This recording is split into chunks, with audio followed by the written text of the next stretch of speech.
Ada had a dream the night before her mother-in-law arrived. In the dream, she was standing in a courtroom. A judge was reading from a document. Gloria was sitting on the other side, arms folded, looking satisfied. But as the judge kept reading, Gloria's expression slowly changed. Her arms unfolded, her mouth opened, and the judge looked up and said, "Case dismissed." Ada woke up before she could see what happened next. She looked at the time, 6:45 a.m. She got up, went to the kitchen and started making breakfast. She did not know then that the dream was a warning. Ada met Emeka at a mutual friend's birthday party. She was 25. He was 27. He was the kind of man who listened when you talk, not just nodded. He actually listened. By the end of that night, he had asked for her number and she had given it without thinking twice. They dated for 2 years before he proposed. When he told his mother he was getting married, Gloria asked one question: where is she from? Emeka told her Ada's parents were originally from Anambra. Gloria went quiet for a moment. Then she said, "Bring her to see me." The visit did not go well. Gloria was polite enough. She offered Ada food. She asked about her family. She smiled at the right moment, but Ada had grown up around women like Gloria. She knew the difference between a woman who was happy to meet you and a woman who was studying you for your weakness. On their way home, Ada told Emeka, "Your mother doesn't like me." Emeka laughed. "She just needs time to warm up. That's how she is with everyone." Ada said nothing more. She had learned early in life that some battles were not worth starting before they began. They got married 8 months later. It was a small wedding, intimate, elegant, exactly what Ada had always wanted. Gloria sat in the front row in a blue asoke and smiled for every photograph. But the moment the wedding was over, something shifted. It started with small things. Gloria would call Emeka every Sunday morning. The calls always lasted at least an hour, and without fail, Ada would hear fragments through the bedroom door. "Is she cooking for you properly? Make sure you are not the one doing everything in that house. I just want to make sure my son is being taken care of." Emeka would come out of those calls a little quieter, a little more distant, and Ada would ask if everything was okay, and he would say, "Yes, you know how my mother is." Ada knew. She knew exactly how Gloria was. The first time Gloria visited them abroad, she came for 3 weeks. By the end of the first week, Ada understood that this was not a visit, it was an inspection. Gloria opened cupboards. She rearranged the kitchen without asking. She commented on the way Ada folded the bed sheets. She told Emeka that the sitting room needed new curtains, as if Ada had not chosen those curtains herself. One evening, Ada came home from work to find Gloria on a phone with someone. She was speaking in Igbo, fast and low, but Ada caught enough. She carries herself like she owns this place, as if she's the one who built this family. Ada went upstairs, changed out of her work clothes, and came back down to make dinner. She did not say anything. Emeka noticed her silence at the dinner table. Later that night, he asked, "Are you okay?" "I'm fine," Ada said. She was not fine, but she had decided that she would not be the woman who made her husband choose between his wife and his mother. Not yet. Not over curtains and phone calls. She endured. Gloria left after 3 weeks and things went back to normal. But every few months she would visit again, and every visit was a little worse than the last. She started referring to their home as Emeka's house. She told Emeka's younger sister that Ada was probably barren, that no woman married for 2 years without a child was truly trying. She once told Ada to her face, "In our culture, a wife is supposed to be humble. I don't know what they teach women nowadays." Ada smiled and said, "I was taught to work hard and respect myself." Gloria did not respond, but her eyes said everything. Emeka heard about most of the things secondhand, and every time Ada brought them to him, he would say the same thing: "I will talk to her." But he never did. And Ada started to understand something painful about the man she had married. Emeka was a good man. He loved her, but he was afraid of his mother in a way that had nothing to do with logic. It was deeper than that. It was the kind of fear that had been planted in childhood and never properly uprooted. She did not stop loving him, but she stopped expecting him to save her. The visit that changed everything came in October. Gloria arrived on a Tuesday with 2 large suitcases and announced she would be staying for a month. Ada smiled and helped her carry the bags upstairs. By the end of the first week, the atmosphere in the house was suffocating. Gloria had taken over the kitchen completely. She cooked every meal and made a point of telling Emeka how much better everything tasted. She rearranged Ada's spice rack. She moved things in the bedroom without explanation. Ada said nothing, but on the 9th day, something happened that Ada had not planned for. She came back home from work earlier because of a headache. She went straight to the kitchen to get water. Gloria was there on the phone again. This time, she was not speaking in Igbo. She was speaking clearly in English. "Yes, my son married a Nigerian woman. She has been here about 3 years now. I'm not sure her papers are all correct. She acts very comfortable here, but I don't think she has the right to be here. Yes, I can give you the address." Ada stood in the doorway. Gloria turned and saw her. Neither of them spoke. Then Gloria slowly ended the call and walked past Ada out of the kitchen without a word. Ada stood there for a long moment. Her head was no longer aching. She felt something else entirely, something cold and clear. She set down her bag, poured herself a glass of water, and sat at the kitchen table. She thought about the past 3 years.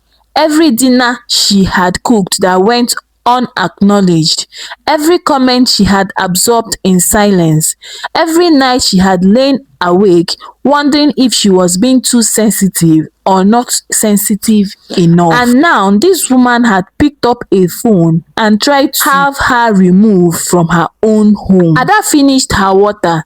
Then she almost smiled, because what Gloria did not know, what she had never once bothered to find out in 3 years of visiting, inspecting and undermining, was the one fact that made everything she had just done completely pointless. Ada was not an immigrant. She had been born in this country. Her parents had moved here before she was born. She had grown up here, gone to school here, worked here. She had a birth certificate from this country, a national passport, a voter's registration card. She had voted in the last 2 elections. She was, in every legal sense, a full citizen, and immigration was coming to her house. That evening, Ada told Emeka what had happened. He sat on the edge of the bed and stared at the floor for a long time. Ada watched him. She was not angry at him. She was just tired. "Emeka," she said quietly, "your mother called immigration on me." He looked up. His eyes were heavy. "I know," he said. "I heard part of the call." Ada blinked. "You heard it?" "Yes." "And you did not stop her?" She was quiet again. "Emeka, I did not know how to stop her," he finally said. "I never know how to stop her. I never know how." It was the most honest thing he had said to her in years. Ada looked at her husband for a long moment. Then she said, "They will come. Let them come. I have my documents and I have nothing to hide." Emeka nodded slowly. But after this, Ada said something. "Something has to change." He nodded again. This time, it felt different. 2 days later, there was a knock at the door. It was a Thursday morning.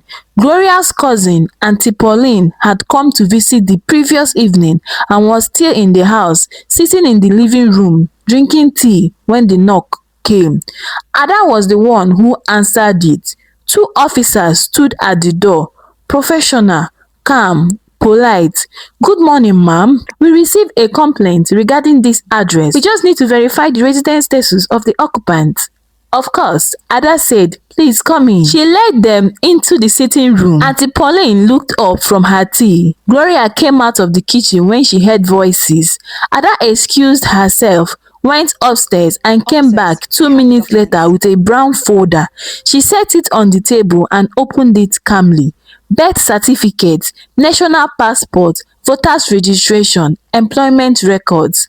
The first officer picked up the passport, looked at it, looked at Ada, looked at his colleague. The second officer checked the birth certificate. There was a short silence. Then the first officer closed the folder carefully and handed it back to Ada. "Ma'am, I sincerely apologize for the inconveniences. Everything here is completely in order. You are a full citizen. We are sorry to have disturbed you." "It's no trouble at all," Ada said presently. "You were just doing your job." She walked them to the door, thanked them and closed it. She turned around. Auntie Pauline was staring at her with wide eyes and a cup of tea frozen halfway to her mouth. Gloria was standing in the kitchen doorway. She was not looking at Ada. She was looking at the floor. Auntie Pauline left within the hour. By the evening, Gloria's phone was ringing constantly. Ada did not tell anyone what had happened. She did not need to. Auntie Pauline had already called 3 people before she even reached the car park downstairs. By nightfall, the story had spread across the entire extended family. Gloria had called immigration on her daughter-in-law. Her daughter-in-law was a citizen. Immigration had come, checked, apologized and left. Emeka's elder sister called him. "Your mother has embarrassed this family." Emeka, what was she thinking? His cousin sent a voice note that Emeka listened to privately and never repeated to anyone. His uncle, a quiet man who rarely involved himself in a family matters, called Gloria directly. Nobody heard what he said, but after the call, Gloria sat in the guest room with the door closed for the rest of the evening. The next morning, Gloria came downstairs with her suitcase. She was leaving 4 days earlier. She did not explain. She moved around the kitchen making herself tea, not making eye contact with anyone. Ada was at the table with her laptop working. Neither of them spoke. When the taxi arrived, Gloria picked up her bag. She hugged Emeka at the door for a long time. He hugged her back. Then she pulled away and he looked at her directly. "Mama," he said quietly, "what you did was wrong." Gloria opened her mouth. "Ada is my wife," Emeka continued. "This is her home. It has always been her home, and if something like this ever happens again, I will not be able to protect this relationship. Do you understand me?" The room was very quiet. Gloria looked at her son for a long moment. Then she picked up her handbag, walked through the door and got into the taxi without looking back. Emeka stood at the door until the car turned the corner. Then he came back inside and sat across from Ada at the dining table. Ada looked up from her laptop. He said, "I'm sorry. I should have said that a long time ago." He said, "I'm sorry. I should have said that a long time ago." Ada looked at him for a moment, then closed her laptop. "Yes," she said, "you should have." She got up, went to the kitchen and started making them both breakfast. Some people spend years studying you, looking for a weakness. They wait patiently for the right moment, the perfect opportunity to bring you down. And then the moment arrives and they take their shot and they miss. Not because you dodged, but because they were so busy trying to destroy you that they never took the time to actually know you. Gloria spent 3 years in and out of Ada's home. She sat at Ada's table, slept in Ada's guest room, ate Ada's food, and never once thought to ask where Ada was born. That one question would have saved her everything, but she didn't ask because to Gloria, Ada was never worth knowing. And that, more than the immigration officers, more than Auntie Pauline's mouth, more than the family cause, That was what finished her, not Ada herself. Do you know what break my heart in Ada's story? It was not the insult or the immigration officers at her door. It is the fact that Ada stayed 3 years in that family, cooking, enduring, building, asking herself all the time if she was enough, whereas she was more than enough. There are many Adas in the world, women who carry things that will break most people, but they choose peace over war. Not because they are weak, but because they are wise enough to know that not every battle needs to be fought loudly. If you are that woman, or if you know that woman, then this story is for you. Don't forget to subscribe to my channel and like this video if Ada's story touched you. Leave a comment and also tell me which part of the world you're watching us from. Thank you for watching.